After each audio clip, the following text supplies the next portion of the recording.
नमस्कार दोस्तों, एक बार फिर से स्वागत है आपका हमारी एक और नई वीडियो में। तो दोस्तों, आप सबको पता है कि आज जो है Himachal Pradesh state eligibility test का जो है आयोजन किया जा रहा है एचपीएसएससी के माध्यम से। तो दोस्तों, हम आज पेपर 1 जो है इसका वो आपके साथ सॉल्व करने वाले हैं। लगभग 50 क्वेश्चन के करीब ये क्वेश्चन है और बारी बारी जो है मैं दोस्तों इन क्वेश्चन के जो आंसर हैं वो आपके साथ शेयर करूंगा। तो सबसे पहले हम बात करें, क्वेश्चन नंबर 1 है हमारे पास, जलवायु परिवर्तन पर राष्ट्रीय कार्य योजना NAPCC कब शुरू की गई थी? दोस्तों, इसका जो राइट आंसर होगा आपका ऑप्शन सी, 2008 में दोस्तों ये शुरू हुई थी। दोस्तों, क्वेश्चन नंबर 2 है हमारे पास, ओजोन क्षरण से कौन सा प्रदूषण जुड़ा है? दोस्तों, इसके लिए जो आपका जो राइट आंसर होगा वो आपका ऑप्शन डी होगा, CFCS। क्वेश्चन नंबर 3 दोस्तों हमारा है, कथन ए और कथन ए दिया गया है, जल जल विद्युत को नवीकरणीय माना जाता है। कारण दिया गया है यह और क्वेश्चन नंबर 3 दिया गया है हमारे पास, एक स्टेटमेंट दी गई है जिसमें कि कथन ए दिया है, जल विद्युत को नवीकरणीय माना जाता है। कारण दिया गया है यह सौर ऊर्जा से चलने वाले जल चक्र पर निर्भर करता है। तब दोस्तों, इसमें जो राइट आंसर आपका होगा ऑप्शन ए तथा आर दोनों सत्य हैं और आर ये सही स्पष्टीकरण है। क्वेश्चन नंबर 4 की दोस्तों हम बात करें, यहाँ पे निम्न में से कौन सा प्रदूषक गुर्दे की क्षति से सबसे अधिक जुड़ा हुआ है? दोस्तों, इसमें क्वेश्चन नंबर 4 का जो आपका राइट आंसर होगा option b, cadmium. Question number 5 की दोस्तों हम बात करें, FDG 13 जलवायु कार्रवाई किस वैश्विक समझौते से मजबूती से जुड़ा है?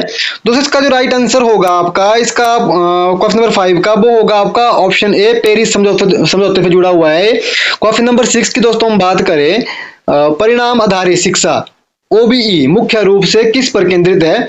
दोस्तों, इसमें जो आपका राइट आंसर होगा वो आपका होगा ऑप्शन डी, सीखने के परिणाम और दक्षताएं इससे है। क्वेश्चन नंबर 7 की दोस्तों हम बात करें, तो पारिस्थितिक पदचिन्ह की अवधारणा का उपयोग किसे मापने के लिए किया जाता है? तो दोस्तों, इसका क्वेश्चन नंबर 7 का जो राइट आंसर होगा वो होगा आपका सी, प्राकृतिक संसाधनों पर मानवीय मांग को। क्वेश्चन नंबर दोस्तों हम बात करें 8 की, प्राचीन भारतीय शिक्षा के संदर्भ में परा और अपरा विद्या की अवधारणा मुख्य रूप से किसे दर्शाती है? दोस्तों, इसका जो राइट आंसर होगा ऑप्शन बी, उच्च आध्यात्मिक ज्ञान बनाम संसारिक ज्ञान।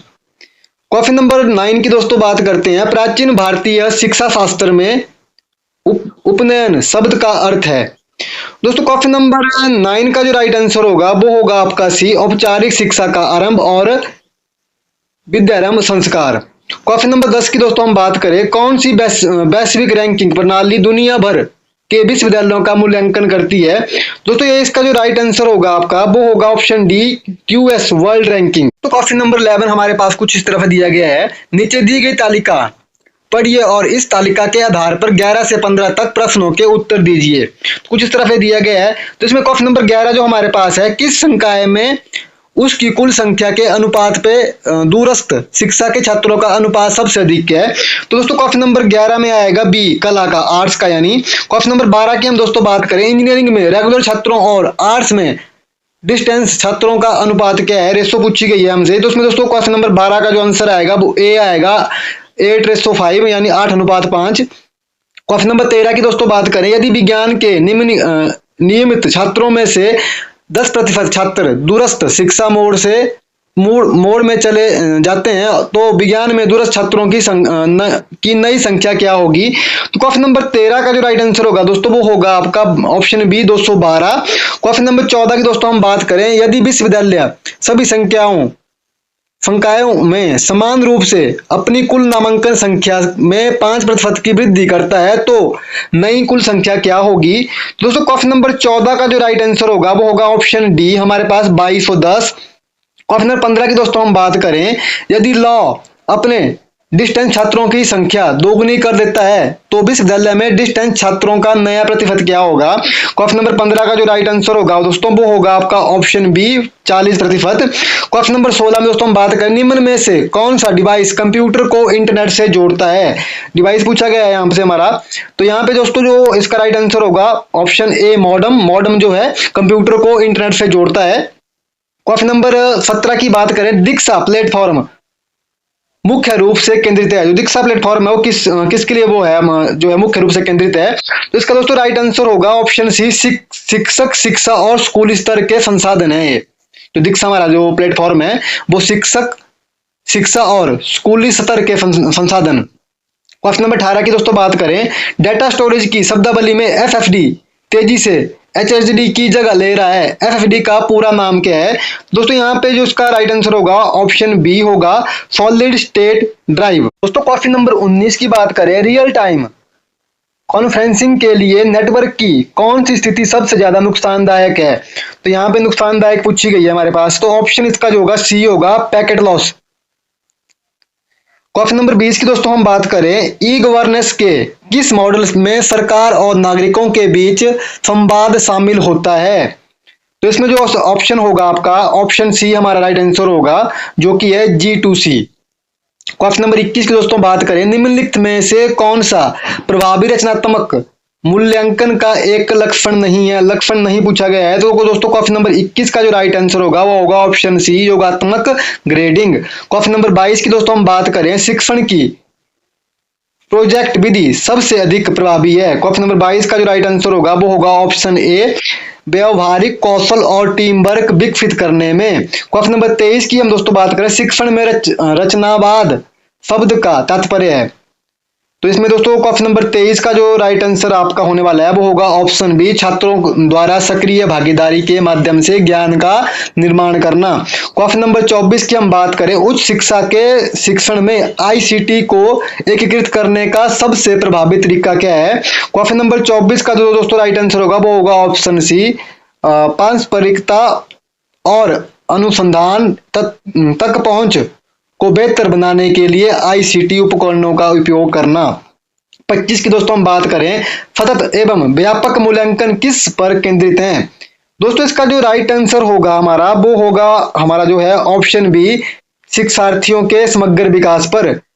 परिकल्पना क्या है? क्वेश्चन नंबर 26 हमारे पास, परिकल्पना क्या है? तो इसका जो राइट आंसर होगा ऑप्शन डी होगा, एक अस्थायी कथन जिसकी जांच की जा सकती है।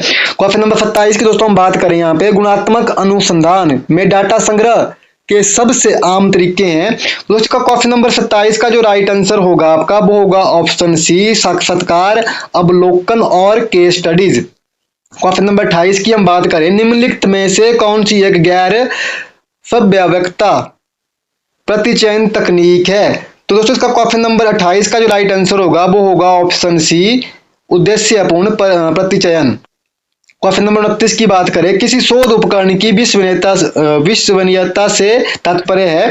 दोस्तों क्वेश्चन नंबर जो 29 है इसका जो राइट आंसर होगा वो होगा ऑप्शन बी, समान परिणाम देने में उसकी निरंतरता। क्वेश्चन नंबर 30 की बात करें, सूचित सहमति का नैतिक सिद्धांत यह निश्चित करता है कि। तो दोस्तों क्वेश्चन नंबर 30 का जो राइट आंसर होगा वो होगा ऑप्शन सी, प्रतिभागी अध्ययन की प्रकृति और उससे जुड़े जोखिमों से पूरी तरह अवगत हो। क्वेश्चन नंबर दोस्तों 31 की हम बात करें, एक सीरीज दी गई है हमारे पास, तो यहाँ पे श्रेणी दी गई है, में गलत संख्या कौन है हमें चूज करनी है। तो इसमें दोस्तों गलत संख्या जो आएगी आपकी ऑप्शन बी होगा, 28 आएगी इस सीरीज में। क्वेश्चन नंबर 32 की दोस्तों हम बात करें, एक समांतर चतुर्भुज का क्षेत्रफल 147 सेंटीमीटर है और उसका आधार उसकी संगत ऊंचाई का 3 गुना है। आधार की लंबाई कितनी होगी? तो ये यहाँ पे इसका जो राइट आंसर होगा वो होगा हमारे पास 21 सेंटीमीटर, ऑप्शन ए आएगा। क्वेश्चन नंबर 33 की बात करें, मैथमेटिक्स का ही क्वेश्चन है दोस्तों ये भी। रेखा और मानवी एक काम को 9 घंटे में कर सकती हैं, मानवी तथा मधु इसी काम को 12 घंटे में कर सकती है, तथा रेखा और मधु इसको 18 घंटे में कर सकती है। तब रेखा, मानवी तथा मधु इस काम को एक साथ कितने घंटे में करेगी? तो क्वेश्चन नंबर 33 का जो राइट आंसर आएगा वो आएगा ऑप्शन सी, 8 घंटे में करेगी। अगला क्वेश्चन दोस्तों ये भी मैथमेटिक्स से है, यदि 450 मीटर लंबी रेलगाड़ी 54 किलोमीटर प्रति घंटा की चाल से चल रही है, तब एक बिजली के खंभे को रेलगाड़ी कितने समय में पार करेगी? दोस्तों क्वेश्चन नंबर 34 है, तो यहाँ पे दूरी का क्वेश्चन है दोस्तों, ये डिस्टेंस टाइम का क्वेश्चन है आपका। तो इसमें क्वेश्चन नंबर 34 का जो राइट आंसर होगा वो ऑप्शन सी आएगा, 30 सेकंड में करेगी ये। क्वेश्चन नंबर 35 की दोस्तों हम बात करें, एक वितरक ने 35,000 रुपए में प्ले स्टेशन खरीदा, वह इसकी बाजार कीमत पर 12% की छूट देता है और फिर 10% का लाभ कमाता है, तब प्ले स्टेशन की बाजार कीमत क्या होगी? तो यहाँ पे प्राइस पूछा गया है हमसे। तो दोस्तों यहाँ पे इसका राइट आंसर होगा ऑप्शन बी 43,750 रुपए। क्वेश्चन नंबर 36 की दोस्तों हम बात करें तो यहाँ पे एक निश्चित तरीके से BTE 11 DBG 120 से संबंधित है। इसी तरीके से PAN 9 और RCP 80 से संबंध है, तब इसी तरीके से GMT 12 संबंधित है। तो दोस्तों इसका जो राइट आंसर होगा आपका वो ऑप्शन बी आएगा आपका IOW 143। एक दोस्तों चित्र दिया गया है यहाँ पे क्वेश्चन नंबर 37 में, निम्न में से एक चित्र चुनिए जो कि दूसरे चित्रों से अलग है, डिफरेंट पूछा गया है दोस्तों यहाँ पे। तो इसमें दोस्तों जो क्वेश्चन नंबर इसका जो ऑप्शन होगा वो ऑप्शन 3 इसका राइट आंसर होगा, ऑप्शन बी जो इसका राइट आंसर होगा वो ऑप्शन बी होगा। और थर्ड नंबर का ये चित्र है जो डिफरेंट है। प्रत्यक्ष और अनुमान के भीतर के अंतर को समानता पर निर्भर रखकर कौन सा प्रमाण भरता है? तो इसका दोस्तों क्वेश्चन नंबर 38 का जो राइट आंसर होगा हमारे पास वो आएगा हमारे पास ऑप्शन बी, उपमानात्मक तर्क की मुख्य विशेषता क्या है? दोस्तों इसका मतलब यहाँ पूछा गया डिडक्टिव रीजनिंग पूछी गई है, फिगर ऑफ डिडक्टिव रीजनिंग पूछी गई है हमसे क्वेश्चन नंबर 39 में। तो इसका राइट आंसर होगा ऑप्शन सी, यदि यह वैध है तो यह अनिश्चितता सुनिश्चित करता है। कथन दिया गया 44 में, कुछ किताबें उपन्यास हैं, सभी उपन्यास दिलचस्प हैं। निष्कर्ष, कुछ किताबें दिलचस्प हैं, सभी किताबें दिलचस्प हैं, तब केवल तब। तो यहाँ पे हमें चूज करना है, स्टेटमेंट दी गई है। तो इसमें दोस्तों जो राइट आंसर होगा वो ऑप्शन ए आएगा, केवल एक अनुसरण करता है। क्वेश्चन नंबर 43 की बात करें, इस संच्छेद में यह संकेत मिलता है कि शिक्षकों को चाहिए कि वे। तो इसका दोस्तों राइट आंसर होगा आपका क्वेश्चन नंबर 43 का वो होगा बी, संवाद और चिंतनशील सोच को विकसित करें। क्वेश्चन नंबर 44 है, संचार के परिवर्तनकारी पहलू का तात्पर्य है। तो दोस्तों इसका जो राइट आंसर होगा हमारे पास वो आएगा ऑप्शन ए, विद्यार्थियों की प्रश्न पूछने और ज्ञान में योगदान देने की क्षमता को आकार देना। क्वेश्चन नंबर दोस्तों 45 की बात करें, निम्नलिखित में से कौन सा अनुच्छेद में एक अंतर्निहित अनुमान है? दोस्तों यहाँ पे जो आएगा इसका राइट आंसर होगा 45 का वो होगा आपका ऑप्शन ए, केवल ICT की सार्थक अधिगम सुनिश्चित नहीं कर सकता। क्वेश्चन नंबर 46 की बात करें, संचार मूल रूप से एक प्रतिक्रिया है। तो इसका दोस्तों राइट आंसर होगा हमारे पास 46 का वो होगा बी, साझा अर्थ निर्मित करने की। क्वेश्चन नंबर 47 की बात करें तो उसका आएगा जो क्वेश्चन है, क्लॉड सैनन और वारेन वीवर द्वारा प्रस्तावित संचार मॉडल मुख्य रूप से किससे संबंधित है? तो दोस्तों 47 का राइट आंसर आएगा वो आएगा ऑप्शन डी, संकेतों का तकनीकी संचरण। क्वेश्चन 48 की बात करें, संचार में फीडबैक यह सुनिश्चित करता है। इसमें दूसरा इसका राइट आंसर होगा ऑप्शन बी, संचार चक्र की पूर्णता को। क्वेश्चन नंबर 49 की बात करें, जनसंचार में गेट कीपर्स की भूमिका होती है।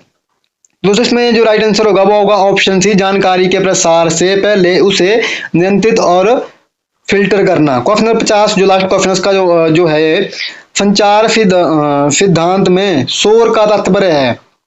तो यहाँ पे पूछा गया है शोर का तात्पर्य है। तो क्वेश्चन नंबर इसका 50 का जो राइट आंसर होगा वो होगा डी, कोई भी व्यवधान जो संदेश को विकृत कर दे। दोस्तों ये थे जो आज हिमाचल प्रदेश में जो है सेट का पेपर आयोजन किया गया है, उसके जो पेपर 1 के क्वेश्चन थे। तो दोस्तों आप जो है ऑफिशियल आंसर की के साथ भी इनको मैच कर सकते हैं। तो दोस्तों आई होप आपको आज की ये वीडियो अच्छी लगी होगी। वीडियो अच्छी लगी चैनल को सब्सक्राइब करें, वीडियो को लाइक करें, शेयर करें। तो मिलते हैं इस तरह की नेक्स्ट अपडेट में। भगवान करे आपका दिन शुभ रहे। जय माता।